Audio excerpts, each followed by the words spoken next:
एक छोटे से राज्य का मुख्यमंत्री आरव सिंह ईमानदारी के लिए जाना जाता था, लेकिन चुनाव नजदीक आने पर विपक्ष ने उस पर भ्रष्टाचार के झूठे आरोप लगाने शुरू कर दिए। मीडिया में शोर बढ़ता गया, नेता की छवि दागदार होती गई।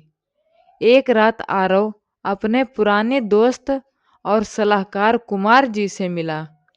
कुमार जी ने कहा, आरव, राजनीति में सच बोलने वाले बहुत कम हैं, लेकिन सच का रास्ता हमेशा आसान नहीं होता। अगले दिन विधानसभा में आरव ने सभी आरोपों को सामने से जवाब देने का फैसला किया। पूरा सदन खचाखच भरा था।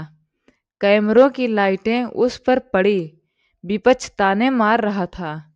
आरव ने शांत स्वर में कहा, मैंने इस राज्य के लिए हर फैसला जनता के हित में लिया है।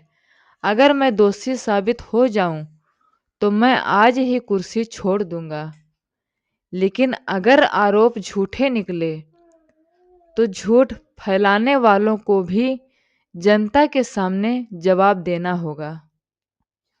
उसने सैकड़ों दस्तावेज और साक्ष्य पेश किए।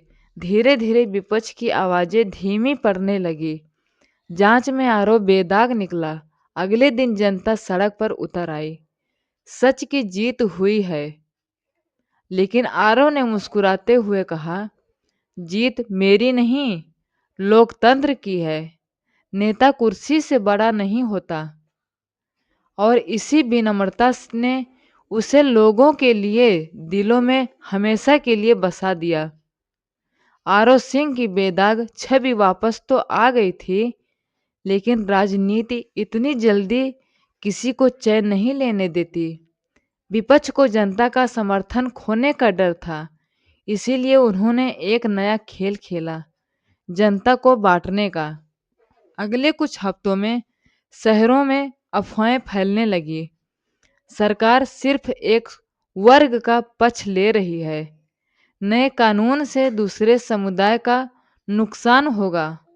लोग डरने लगे। भीड़ गुस्से में सड़क पर उतरने लगी। कुमार जी ने रात को चुपचाप आरव से कहा, ये आग अफवाहों की नहीं है, राजनीति की है। अगर अभी नहीं संभाला तो राज्य जल जाएगा। अगले ही दिन आरव बिना किसी सुरक्षा घेरा के जनता के बीच चला गया। हजारों लोगों की भीड़। किसी ने पूछा, मुख्यमंत्री जी, क्या सच में हमारे खिलाफ कानून बन रहा है? आरव ने माइक पकड़ा और कहा, कानून किताबों में नहीं, आपके जीवन में असर से समझिए।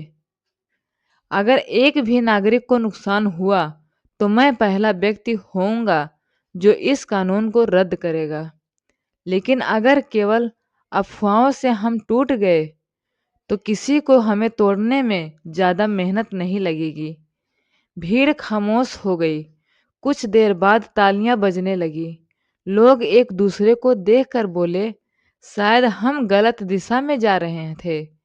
उसी शाम विपक्ष की कोशिशें फिर नाकाम हो गईं और आरव ने एक सच्चाई समझ ली।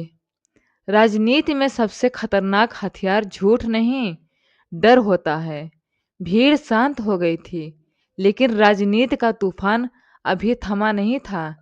विपक्ष ये बात समझ गया कि आरव सिंह को सीधे आरोपों से गिराना मुश्किल है। इसीलिए अब उन्होंने सबसे चालाक रास्ता चुना, उसके सबसे करीबी आदमी कुमार जी को तोड़ने का। एक रात कुमार जी को गुपचुप तरीके से एक मीटिंग में बुलाया गया। वहां एक वरिष्ठ नेता ने कहा, कुमार जी, आप ही आरओ को संभालते हैं। अगर आप चाहें तो सरकार गिर सकती है। बदले में आपको वही कुर्सी मिलेगी जहां आज आरओ बैठा है। कुमार जी कुछ पल चुप रहे, चेहरे पर कोई भाव नहीं। बस इतना बोले, सत्ता की सीढ़ियां चढ़ना आसान है, लेकिन वहां टिकने के लिए आत्मा साफ चाहिए। मेरे पास कुर्सी से ज़्यादा ईमानदारी की कीमत है। वो उठकर चले गए। अगली सुबह उन्होंने ये बात आरो सिंह को बताई। आरो मुस्कुराया नहीं, गर्व भी नहीं जताया, बस एक बात कही, कुमार, राजनीति में दोस्ती ही सबसे बड़ी जिम्मेदारी होती है। तुमने मेरा नहीं, इस राज्य का साथ दिया है। लेकिन कहानी यहीं नहीं रुकी। उसी रात विपक्ष ने एक और वार किया, सरकार गिराने के लिए फ्लोर टेस्ट की मांग। पूरा राज्य दहशत में था। आरव शांत था, पर अंदर एक तूफान चल रहा था। क्या जनता का भरोसा सच में इतना कच्चा है, या ये राजनीति मुझे परखना चाहती है? अगली सुबह फ्लोर टेस्ट शुरू हुआ। कैमरे, पत्रकार, विरोध के नारे, पूरा सदन एक युद्ध भूमि जैसा लग रहा था। आरव खड़ा हुआ और बोला, अगर मेरे पास संख्या नहीं है तो मैं जबरदस्ती कुर्सी नहीं पकड़ूंगा, लेकिन अगर आपके पास सच नहीं है तो सत्ता आपके पास रहकर भी आपकी नहीं होगी। सदन में सन्नाटा फैल गया और गिनती शुरू हुई। फ्लोर टेस्ट की गिनती शुरू हो गई। हर नंबर के साथ विपक्ष के चेहरे खिलते और सरकार के चेहरे उतरते जा रहे थे। कुमार जी पीछे बैठे थे, हाथ जोड़े, आंखें बंद। आरो सिंह अपने स्थान पर खड़ा, शांत, जैसे परिणाम पहले ही जानता हो। गिनती समाप्त होते होते स्पीकर ने कहा, सरकार एक वोट से बहुमत से पीछे है। पूरा सदन स्वर में टूट पड़ा। विपक्ष तालियां, नारे, लेकिन आरो मुस्कुराया तक नहीं। वो धीरे धीरे माइक की तरफ बढ़ा, कहा, बहुमत आपका हुआ, लेकिन नीति और नैतिकता अब भी जनता के साथ है। मैं आज ही मुख्यमंत्री पद से इस्तीफा देता हूँ। सदन में अचानक खामोशी, लेकिन तभी पीछे से एक विधायक उभर कर खड़ा हुआ। वो विपक्ष का था। उसने कहा, मैं अपनी पार्टी छोड़ता हूँ। आज जो कुछ चल रहा है ये लोकतंत्र नहीं, सौदेबाजी है।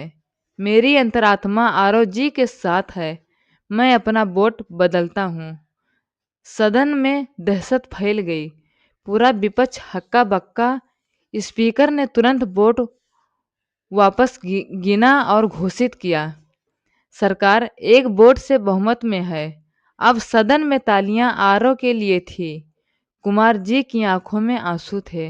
विपक्ष पूरी तरह टूट चुका था। आरव ने माइक पकड़ा और कहा, मेरी जीत नहीं, ये इस राज्य की जनता की जीत है। क्योंकि झूठ चाहे जितना ताकतवर हो जाए, एक सच्चा इंसान, एक सच्चा वोट और एक सच्चा इरादा पूरी राजनीति का रुख बदल सकता है।